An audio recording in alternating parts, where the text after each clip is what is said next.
So இப்போ இருக்கிற இயக்குனர்களை பார்த்தீங்கன்னு வச்சுங்களேன், ஆல்ரெடி சொன்னதான் அருவி மட்டும் கிடையாது. அருவியில் வந்து பிரபு புருஷோத்தமன், அப்புறம் 96 படம் பண்ண பிரேம்குமார், என் பேர் தான் அவருக்கும். அப்புறம் வந்து லோகேஷ் கனகராஜ் சார், அப்புறம் வந்து வினோத், இந்த மாதிரி நிறைய பேர் நம்ம சொல்லிட்டே போகலாம் சார்.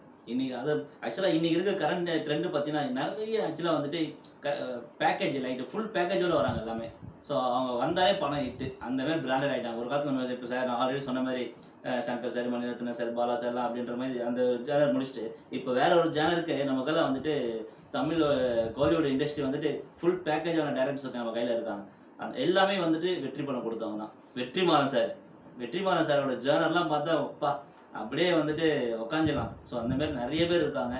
ஸோ நம்ம ஆக்சுவலாக அவங்க லைனில் ஏதோ சின்ன ஒரு குட்டியாக ஒரு கடுகளவுலாம் நம்மளை தயார்படுத்திக்கின்னு ஒரு படம் இந்த செம்மேடு படத்தை இயக்குவன்ற நம்பிக்கையில் நம்ம பயணம் தொடர்ந்துட்டு இருக்கு. ஸோ கடவுள் புண்ணியத்தில் நல்லா